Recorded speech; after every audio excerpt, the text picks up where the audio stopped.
Hey guys, do some batoning today with my Cross Knives custom Nessmuk. It's about 3/16 of an inch thick, CPM 3V steel.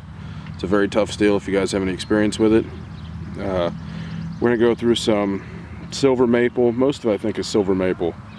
There's a couple other hardwoods there, I think. But let's see how she does.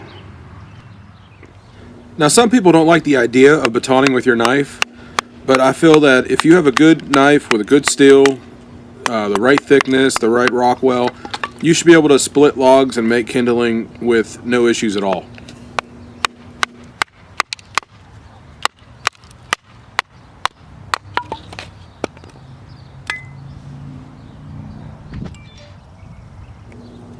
I've been batoning with a knife since I was 8 years old.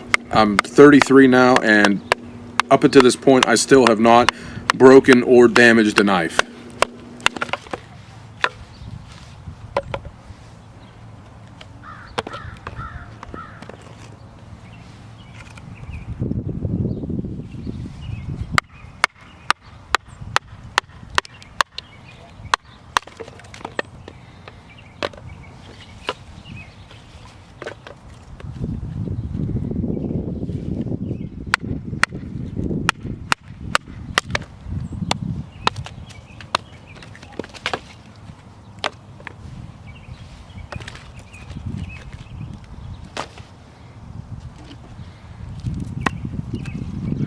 I live in Northeast Ohio, and most of my outings happen in Northeast Ohio or Western Pennsylvania.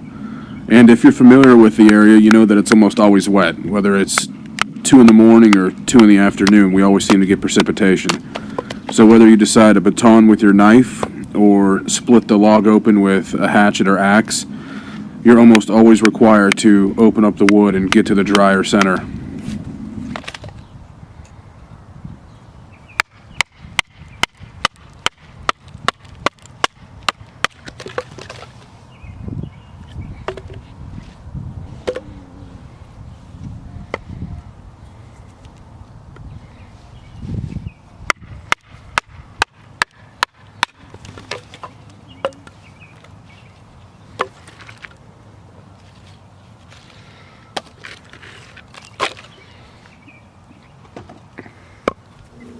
Alright, now with this log you're going to see two things. First, you're going to see just how strong the Nessmuk is, and the second thing you're going to see is how important it is to have a good baton.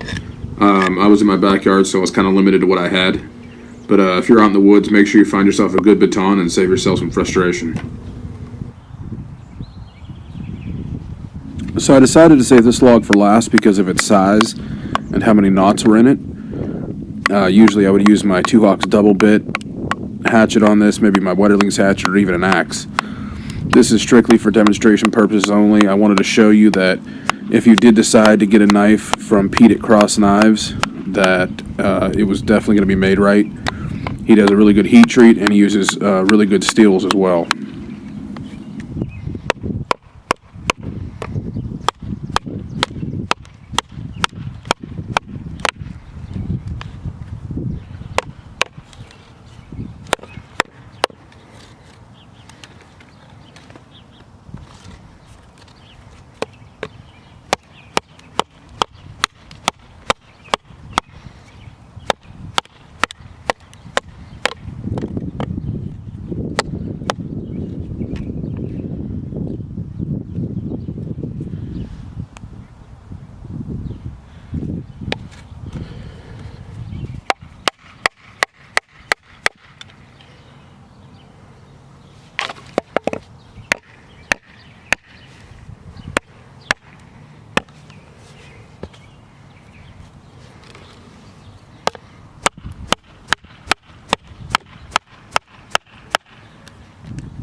Now, as you can see, I beat on the handles and scales a little bit.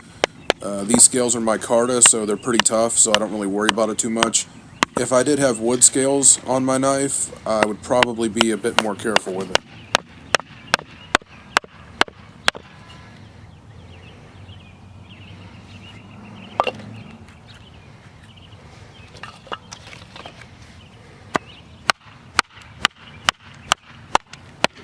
The 3V steel is very, very strong, and as you can see, I put a pretty good beating on it, and there is absolutely no damage to the knife, the blade, or the handles of any kind.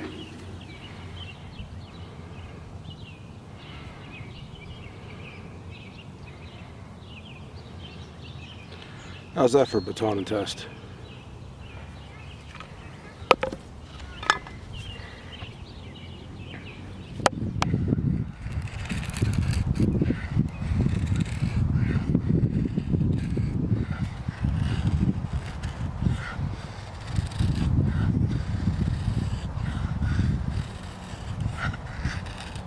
So here we're just checking the edge retention of the blade after all the batoning, doing a quick feather stick and doing some fine shavings.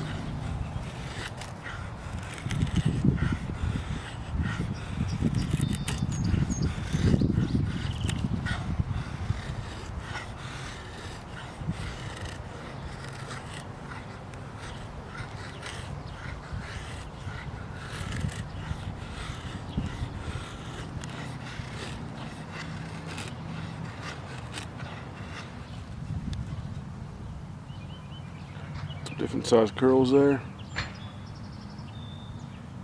Still shaving wood really good. Still very sharp, razor sharp.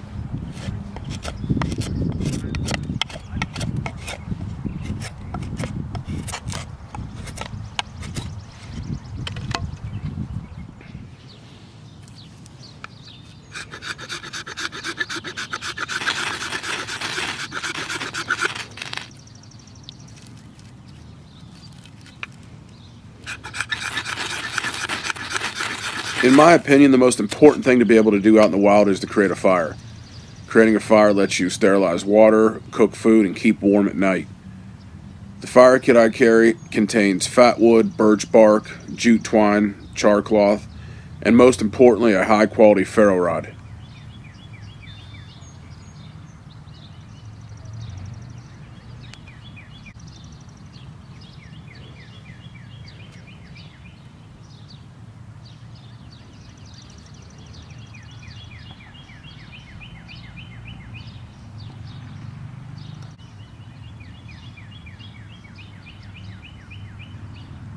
Alright, so let's take a look at the sheath for the custom Nessmuk. All my leather work is done by Adam over at Voyager Leatherworks. This is the sheath that he come up with for it.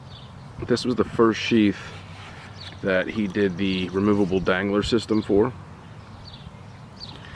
What you do is pull it off the stud there, pull it out.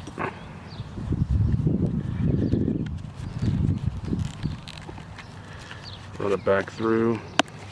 Then you can run it as a just as a belt sheath right on the hip there. It's a nice system. I've tested it now for a couple of months and it works pretty good. So works really good.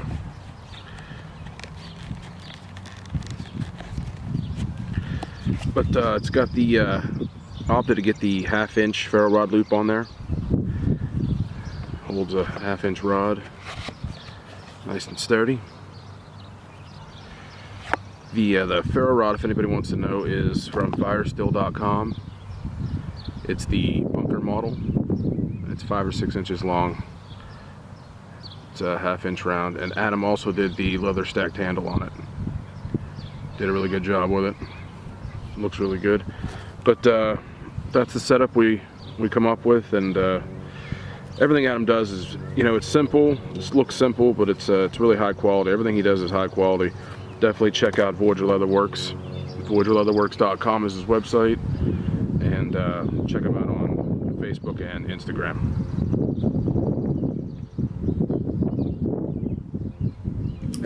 Hey guys, thanks for checking out the video. I think I finally got this figured out as far as some basic editing and storage for a lot of the footage that we shoot. Make sure you check out Hot Rod Outdoors on Facebook and Twitter, and where I'm most active on Instagram. Make sure to like, subscribe, and comment, and stay tuned.